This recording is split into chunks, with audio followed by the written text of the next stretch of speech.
Hello everyone, Paul Elam here, coming to you with installment number 10 from The Happy Misogynist. I want to say a special hello to all the new subscribers to my YouTube channel, with my thanks for your support.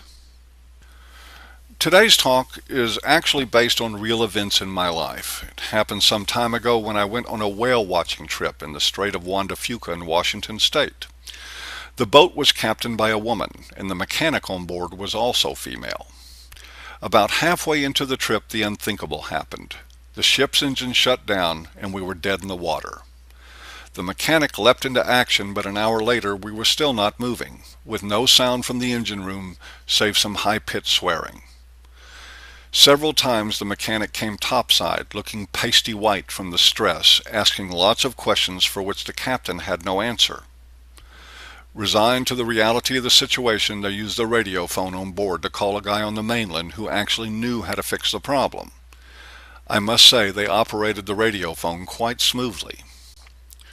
2 hours and plenty of step-by-step instructions later, we were chugging through the water again, enjoying the sight of orcas. Now, I have no problem that any mechanic gets some help from the more qualified. Happens all the time, though we usually hope it takes less time to figure out what you don't know. And the fact that the mechanic was female doesn't explain her lack of skills. There are lots of bad mechanics in the world. Finding a good one can be more challenging than spotting a humpback. But consider what happened when the motor was finally repaired. When the mechanic came up to the deck after we were running, the captain announced over the loudspeaker, "See there, ladies and gentlemen, when you want something done right, you get a woman to do it." The women on board immediately launched into a vigorous ovation. Some of the men were clapping too, though I couldn't say how many. I can't count and roll my eyes at the same time. A couple was sitting across from me. The woman gently elbowed her husband and said, "See, see."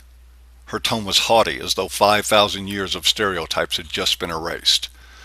The man just nodded his head in silent acquiescence. The gesture said, "Of course, darling.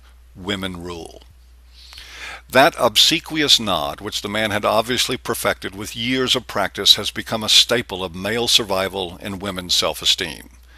It is the non-verbal version of "yes, dear," and it is no longer just the patronizing parlance of men who know better than to disagree with the missus. It has become the universal dialogue of deceit, the language of the lie, the baffling bullshit of men and women in the new age. The rule is this: no matter what women say, no matter how ridiculous, agree with them. Women can do anything men can do? Sure, no problem. Just don't bring up sports, not even golf, or any of the myriad of physical things where women cannot compete. Women are more enlightened and spiritually evolved than men? Absolutely. Just don't mention it to baby seals. Yes, men killed them, but women smilingly wore the fur. Women are the gentler, kinder sex? Of course. Please remind them of this in divorce court and every time a woman slaps or humiliates a man for chuckles on national TV. Neurosis causes a friction that results when the lies we live keep bumping into the truth. And in modern-day gender relations, there has been enough friction to burn granite. But the rules keep us from talking about it. Well, most of us. I noticed this on a larger scale in 1973 with Bobby Riggs and Billie Jean King. In the infamous Battle of the Sexes tennis match, King beat Riggs in 3 straight sets. It was, as the London Sunday Times called it, the drop shot and volley heard round the world. It was lauded in American media and now conventions across the land as proof of equality between the sexes. It was actually proof that almost anyone can outplay someone 26 years their senior. King was 29, Riggs 55, and he played her competitively anyway. At no time during all this giddy fervor do I recall anyone pointing out that while King was an athlete in her physical prime and at the top of her game, Riggs was overweight and eating lunch on the senior's discount. Afraid of saying anything to rock the boat or cause problems for the delusional, the Western world erupted with 2 symbiotic reactions. The women, awash in imagined vindication, collectively chanted, "See, see." The men, "Yes, dear." Personally, I enjoyed watching Riggs get beat. He was an obnoxious hustler, and I would be the last to rob King of all the accolades she righteously deserves for beating a washed-up old man in a tennis game. But I am also sure that boxer Layla Ali, Muhammad Ali's daughter, could take her father down in his current condition. Perhaps it would make her a hero to modern women.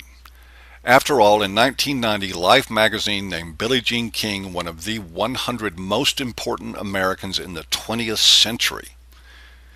It appears the grander the lie, the bigger the celebration. All this nonsense ultimately hurts women's credibility, of course. When a bad mechanic gets applause for being able to follow the instructions of a good one just because she is a woman, where does that leave women who really are good mechanics?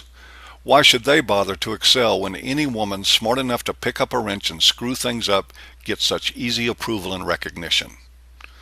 But that is how we do it. We give women pats on the back that are, in reality, as fulfilling as faked orgasms, leaving many of them, like the mechanic on that boat, to lie to themselves for any sense of accomplishment at all.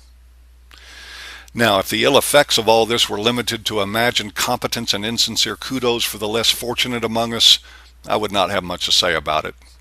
Unfortunately, though, lies don't give us the courtesy of staying contained where they do little harm. They tend to metastasize and spread to more vital areas. We see this now in fire departments, police forces, and of course the military, where physical standards have been lowered so that women, who can do anything men can actually do what men are doing. Only they can't, because while the standards have been changed for women, the actual jobs haven't. So in most cases, whatever weight they can't carry is now redistributed to men they work with, increasing the workload and danger to everyone. And the yes dears, once optional, are now a matter of policy. Complaining about women being hired into and kept in positions they aren't qualified for is a career killer. It would be really nice to live in a world where men and women could be honored and valued for what they can do, regardless of what they can't do. But that would unfortunately require more honesty than is allowed in the current fairy tale paradigm. 1,000 pats on the back doesn't make one real accomplishment. And lowering standards isn't progress no matter how much we lie about it. But those are the rules, and we will continue to get what we get, which is a lot of applause for a lot of failure, as long as we lack the courage to be real. Thank you again for listening to another installment from The Happy Misogynist. I hope you've enjoyed. Feel free to drop by the website and visit when you get a chance.